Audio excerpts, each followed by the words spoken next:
He framed me for embezzlement and watched my career burn. I disappeared for 10 years. Now his company is collapsing, his allies vanishing one by one, and he has no idea the ghost behind it all still wears lipstick. The champagne was flat by the time I finished my story. They laughed, thinking I was exaggerating. I wasn't. The man who taught me everything about business, the one I trusted like family, had destroyed me. His name was Richard Hale, CEO, mentor, liar. 10 years ago, I was the rising star at Hale Dynamics, youngest project director, the one who pulled 40-hour weeks for his approval. He called me his prodigy, until the day he didn't. It started with a missing file, one spreadsheet, one signature, and ended with police officers escorting me out of the building. She manipulated the accounts, Richard said.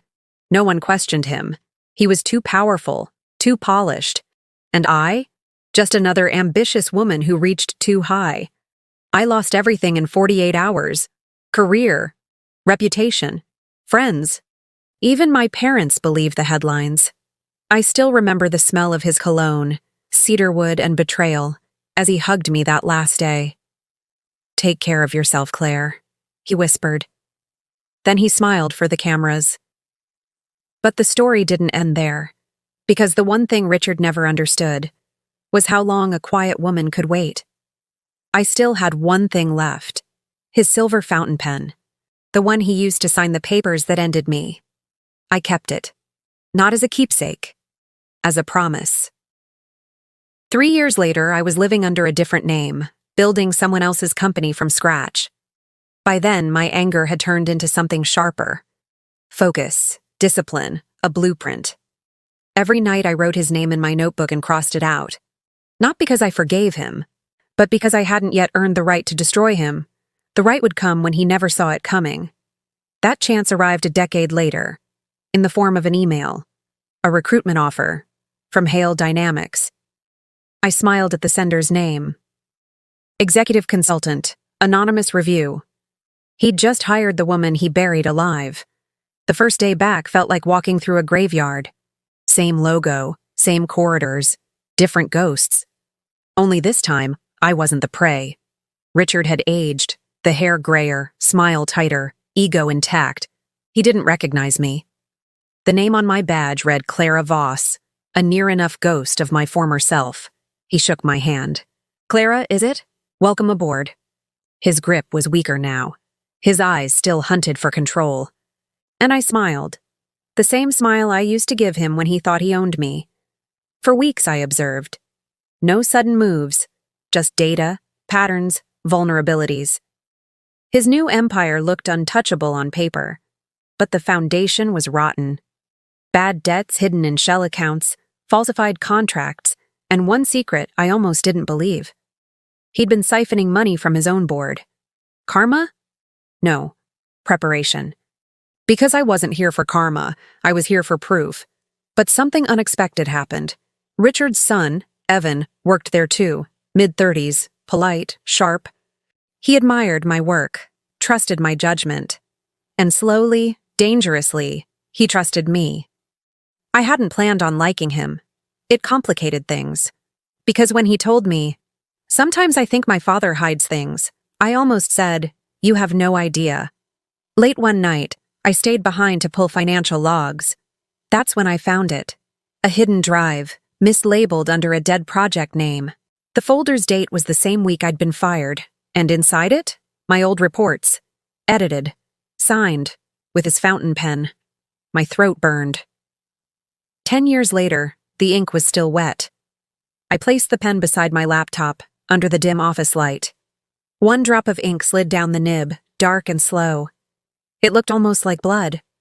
That's when I noticed. One of the signatures wasn't his. The forged signature belonged to Marissa Cole, his former assistant. Back then, she'd been my closest friend, the only one who testified against me. I found her address that same night. Small apartment, cheap wine bottles by the door. Life hadn't been kind to her either. She recognized me instantly. "Claire?" Her voice trembled.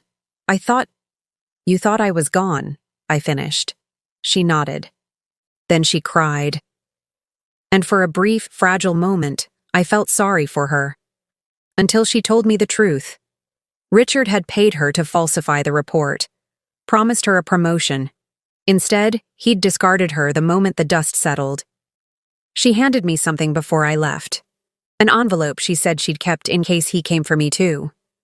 Inside were copies of private transactions, payments, dates, internal memos, everything I needed to prove his corruption.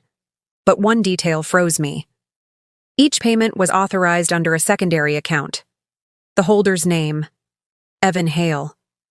I sat in my car for hours, watching the rain trace veins on the windshield. Had I been flirting with the enemy's heir all this time? Or was he just another pawn in Richard's design? I didn't know yet, but I knew one thing. I'd use both of them to finish what he started. That night, I wrote 2 names in my notebook. Richard, Evan. One of them would lose everything. The other would help me do it. The next morning, Evan invited me for coffee. He said, "You seem different lately, like you're carrying something." I almost laughed. If only he knew. I looked at the silver pen in my purse. It glinted like a secret. My callback. My promise. "Tell me, Evan," I said softly. "What would you do if your father wasn't who you think he is?" Evan didn't answer right away.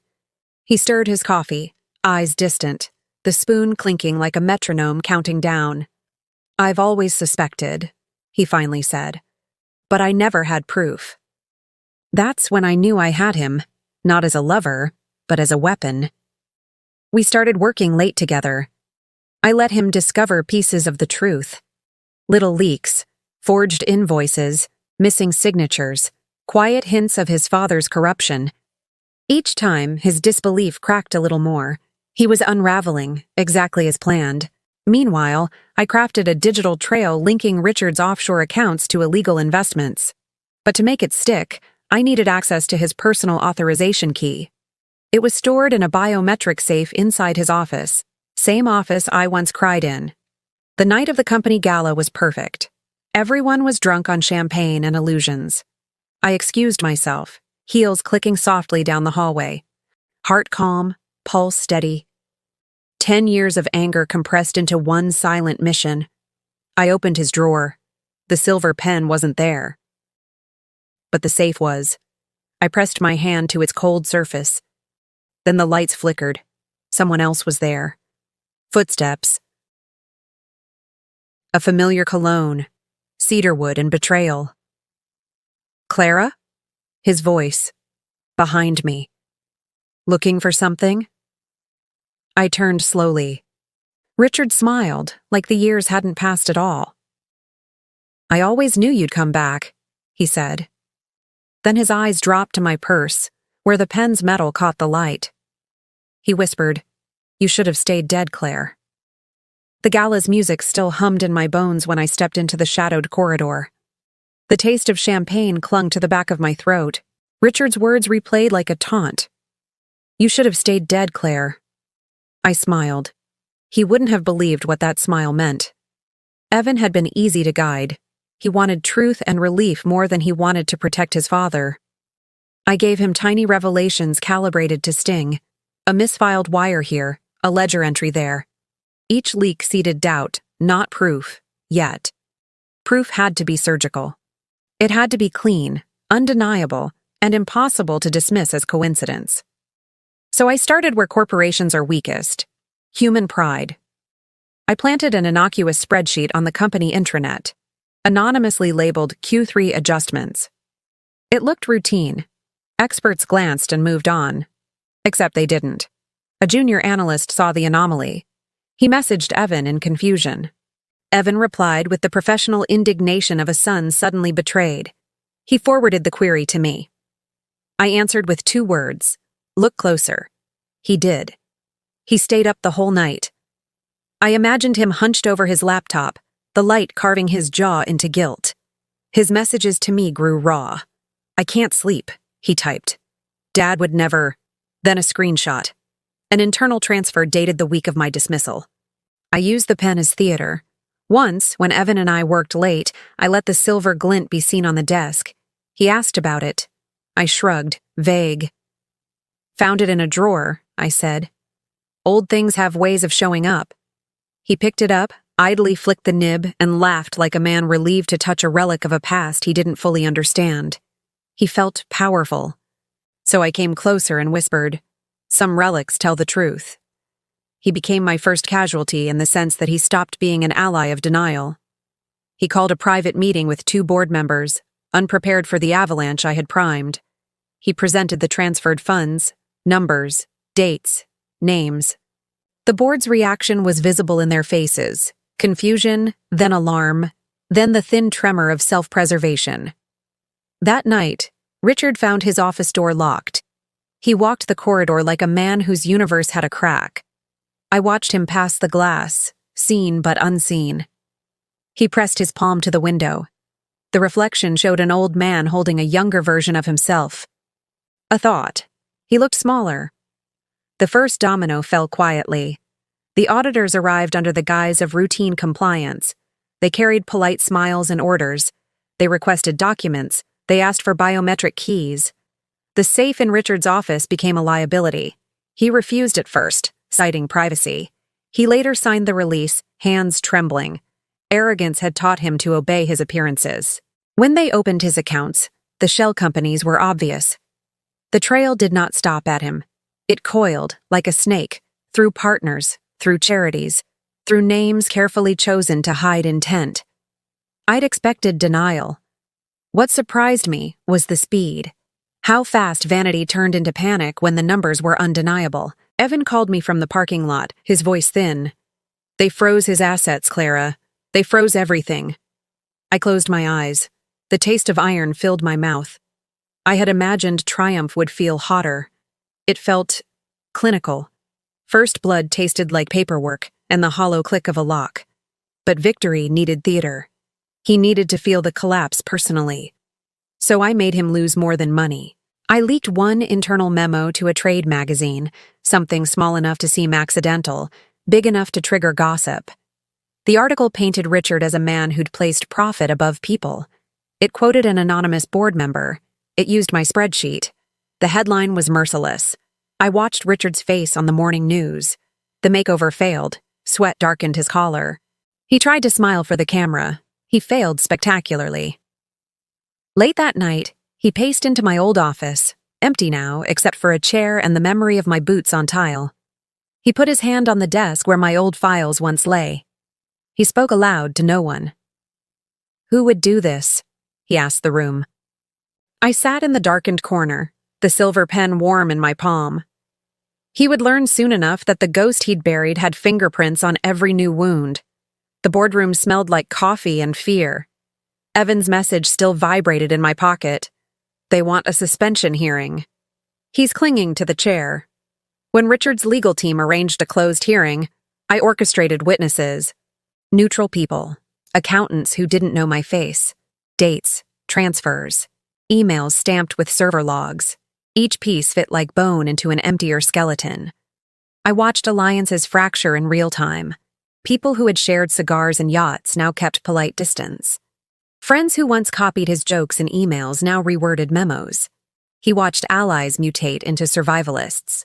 3 things happen in a collapse: greed flees, fear breeds, silent screams. Evan confronted his father in private. I wasn't there, but his voicemail told the story. "Tell me it's true. Tell me you didn't." The message cut off. I could have exposed Evan's name on those offshore transfers. I could have shown that he too was a beneficiary, willingly or not. Instead, I let that ambiguity hang. It served me. It served the truth's cruel architecture. Collateral damage arrived wearing suits. People lost jobs. Families were strained. I read names in layoff lists and tasted regret like metal.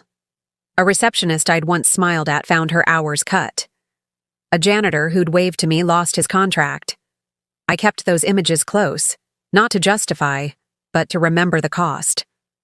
One evening, a woman I hardly knew stopped me in the elevator and whispered, "You did this, didn't you?" Her eyes were not angry. They were relieved. She'd lost trust in Richard years ago. My answer was ambiguous.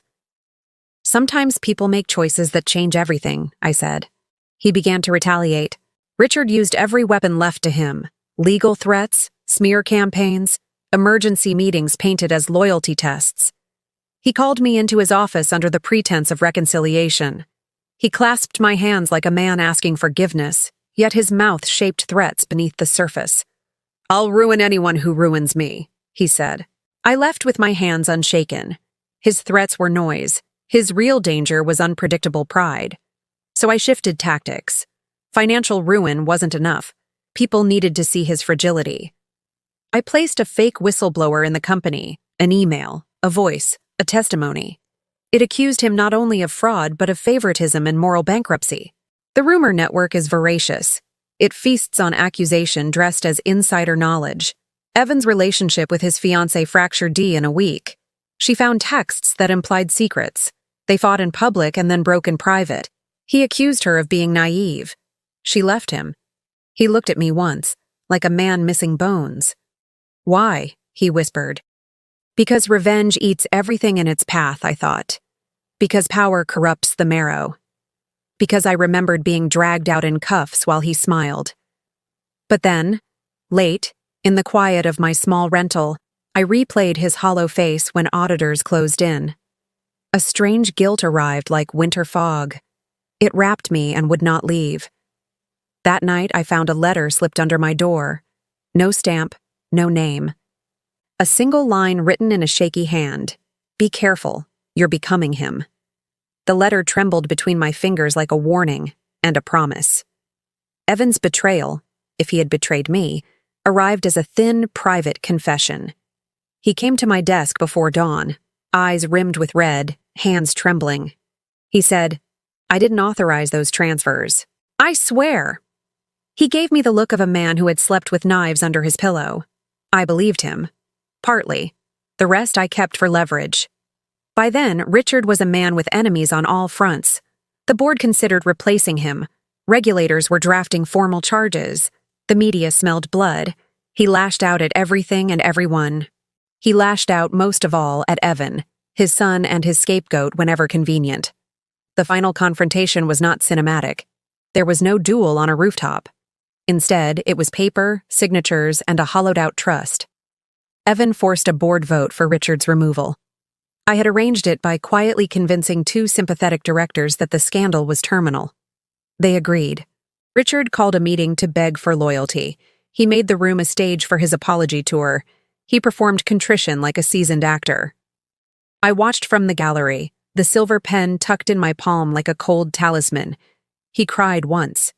It lasted 8 seconds. When the vote happened, silence fell like a curtain. Men and women I'd once admired watched him go. Some avoided his eyes. Others watched with the detached curiosity of people watching a controlled demolition. He turned to me before leaving. "You engineered this," he said. There was accusation, and beneath it, a childlike bewilderment.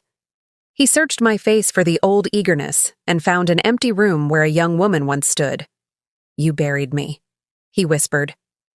"Now you'll bury yourself." I didn't answer. I had spent 10 years preparing for a moment that felt cleaner than this messy, legal evisceration.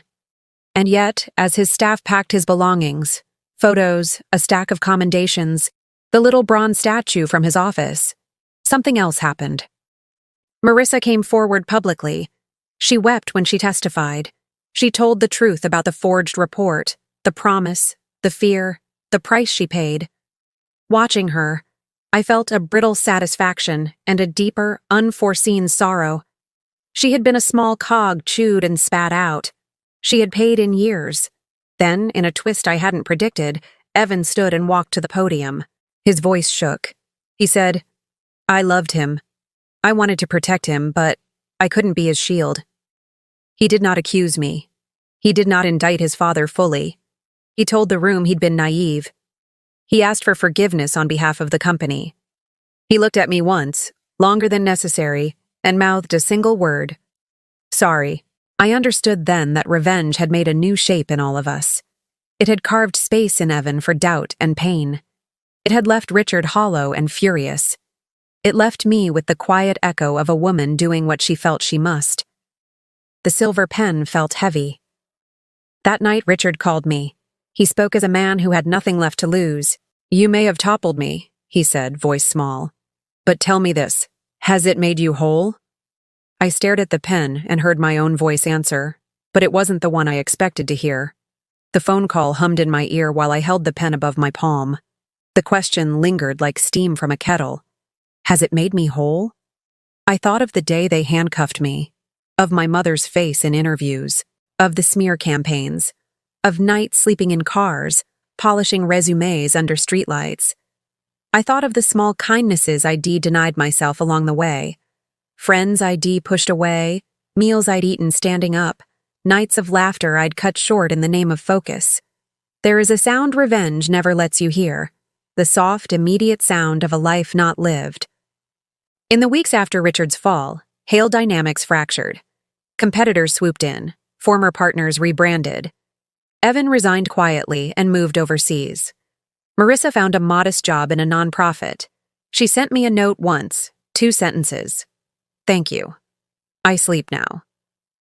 The pen went with me into airports, interviews, and nights when I woke sweating from nightmares. It was now less a promise than a record. Its nib bore tiny scratches, scars of a decade spent waiting. I walked past my old building one afternoon.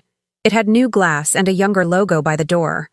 A woman in heels passed me, phone at her ear, urgency in her pace. She looked like I had. She looked like someone who might be led into corridors by a smile, and then abandoned when the headlines favored convenience. I wanted to stop her. I wanted to warn her. Instead, I slipped the pen into my pocket and kept walking. Choice is a weight you shave off bone by bone. People messaged me with congratulations and queries. News wanted interviews. The woman who brought a Titan down. I refused most. I answered one, long, because someone had to tell a complicated truth.